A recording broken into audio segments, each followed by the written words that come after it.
These are the highest earners in Maine higher education. And something's fishy in Denmark, man. There's something's just off to me, and we'll dive into that. So here's the Maine Monitor. These are the highest earners at Maine's private colleges and universities. We'll look at the public here in just a second. And we're looking at FY 2020 990 forms because delays at the IRS, they didn't have FY 2021 available. All right. Dude. So the first thing that jumped out at me was Paula Volent, Senior Vice President, Chief Investment Officer of Bowdoin. All right. How much does she make? Okay, get this thing to go over. Hold on a second. Let me show you. $4.1 million. What? No one else even comes close. The president of Colby College makes $1 million. The president of Bowdoin makes $500,000. She made, what is that, 10 times? 8 times? Something like that? What the president made? This is nuts. I was like, what is 4.1 million? I said, that can't possibly be. So I started looking around, and I found out this is from Bowdoin Orient. That's racist. Her pay in 2017, her pay jumped by $930,000. And here was an increase to, well, she ends the year of 2015 with 2.2 million. So I guess this is right. I was like, what is happening? Like, who is this person?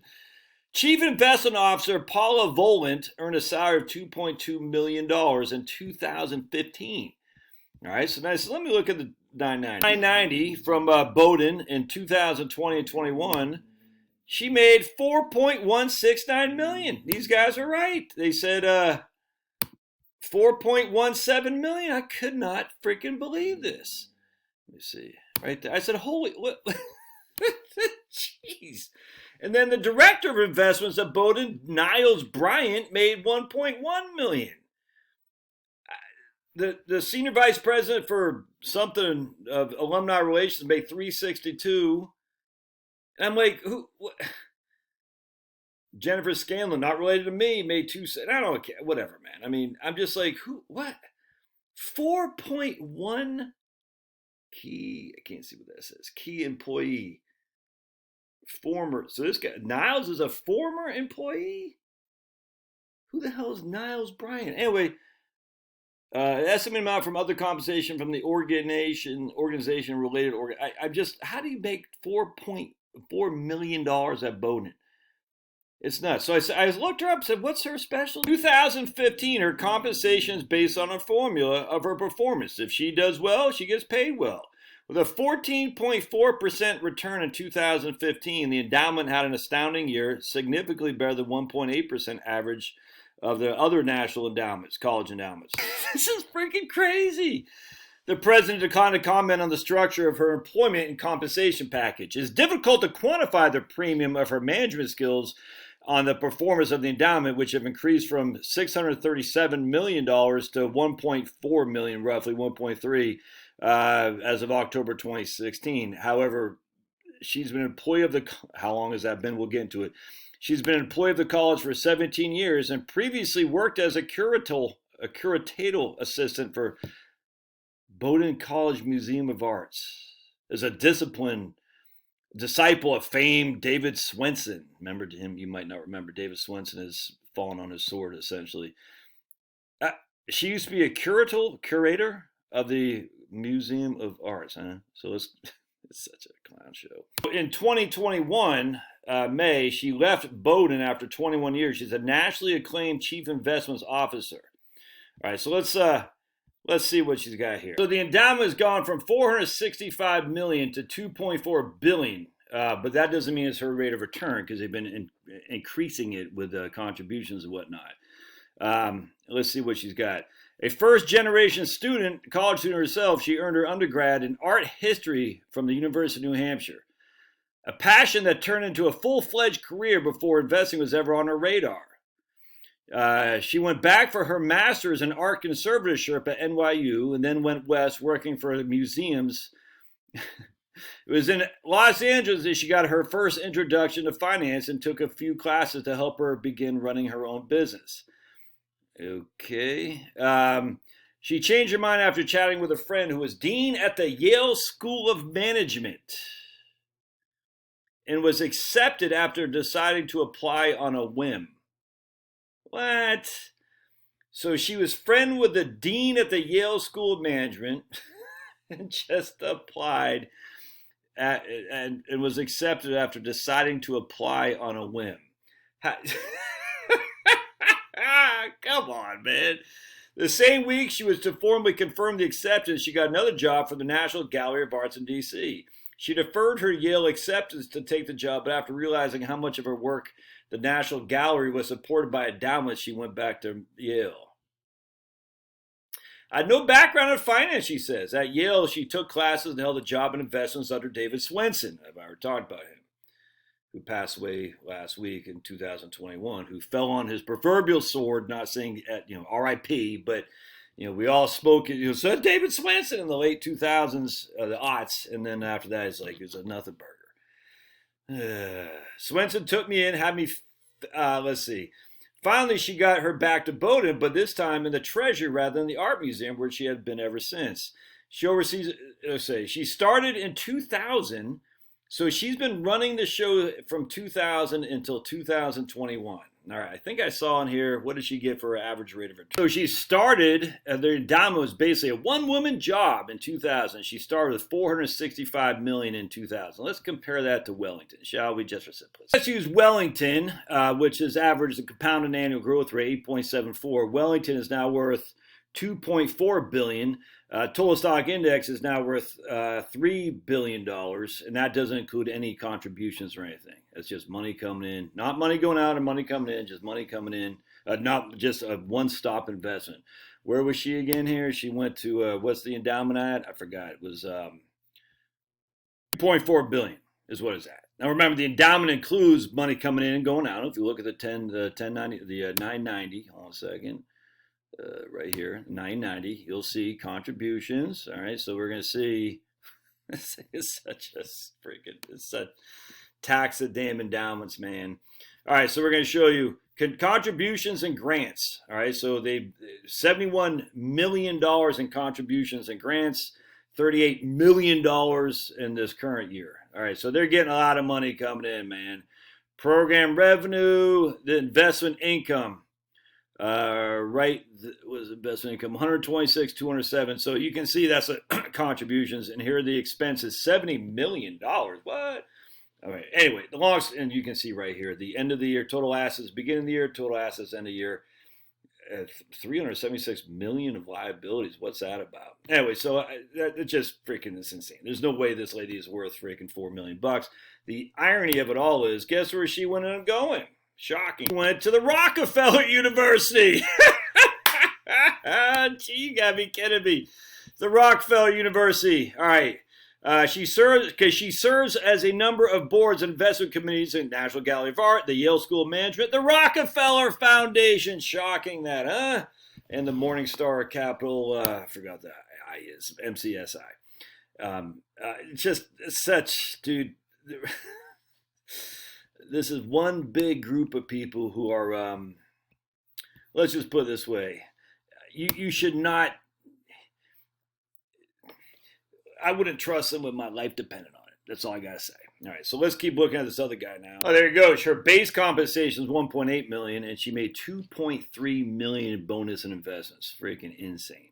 So this guy, Niles Bryant, made $343,000, and he made $800,000 as bonus. So let's look at old Niles Bryant. Well, shall we? Oh, dude, have any of these people ever dug a ditch in their lives? Look at this guy. So he's succeeding Paula. So he's not a former employee. He's a current employee, I guess. We'll look into it. Let's see. Stanley Druckenmiller was the chair of the Bowdoin Investment Committee, who says Niles will do an outstanding job as our next chief investment officer. So let's see. He's uniquely positioned, says Paula Volent. Prior to his work in the field, he was an associate at New York City law firms. He's a graduate of the University of Michigan, where he earned his undergrad in classical archaeology, where he also elected Phi Beta Kappa. He earned his law degree, so he's a lawyer. The Bowden Endowment consists of more than 1,700 individual funds earmarked for the perpetual support of the college. This is freaking insane. You got to freaking tax these people, man. It's insane. There's no reason this guy, obviously, it's just a matter of who you know. It's nuts. And like, I don't have any hostility towards him. None of these guys have dug a ditch. And I just wonder how much Bowden is giving to lobstermen in Maine versus the big wind that is coming to take over the whole freaking state. All right, so that's the private. So I mean, it's freaking nuts, dude. It's insane. And I would love to see the Maine Monitor actually maybe do a video on why these guys are getting so much money when you can put it in a Wellington fund and be done with it and move away. It's crazy. Look at that. How much does Bowden charge for tuition? $3,000 in 2019. That's freaking nuts, dude. Do you? Okay, no wonder why John Bogle was so pissed off at the investment industry, because it's a clown show. None of these guys can hold their freaking jockstrap at John Bogle, that's for sure. All right, so let's keep going here. All right, so we know this is nuts. I thought for sure it'd be like a doctor. You know, like Fauci is the biggest paid guy in the U.S. government. At least he's a doctor. I mean, he's corrupt as can be, but at least he's a doctor. But here you got Chief Operations Officer, President, VP, Administration, Finance, Dean College. There we go. Finally, University of New England, Jane of Osteopathics.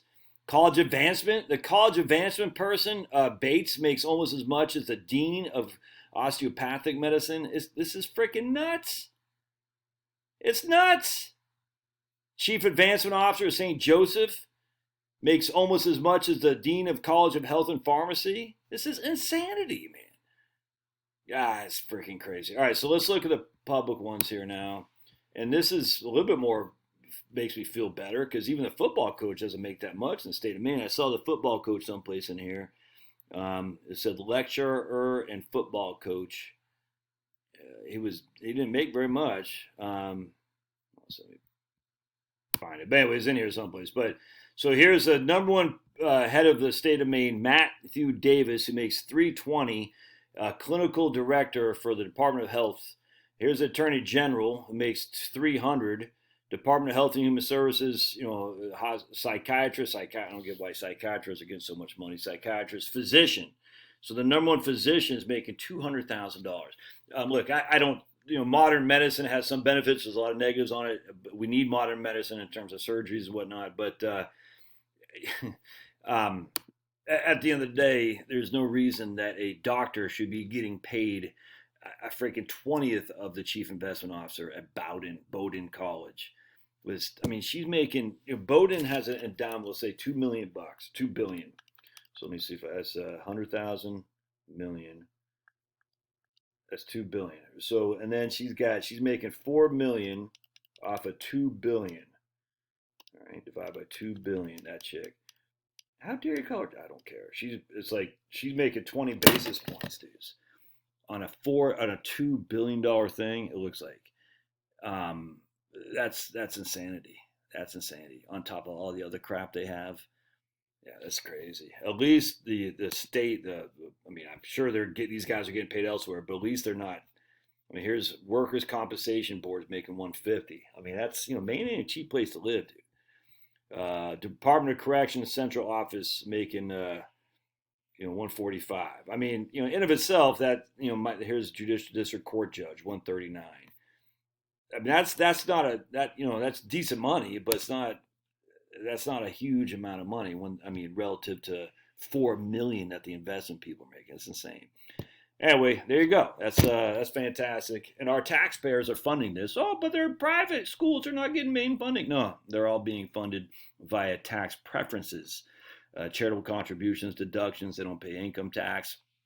I bet they don't even pay real estate tax. Let's see. Do they even pay real estate tax? Here, a majority of Bowden's property worth approximately $165. That's in 2017. So for almost double that is tax exempt due to the nonprofit status. Like many institutions of higher education, the college gives the town a voluntary annual contribution in lieu of taxes, known as a gift in hand. All right, it's freaking tax them, baby. All right, love your thoughts. Don't forget to subscribe.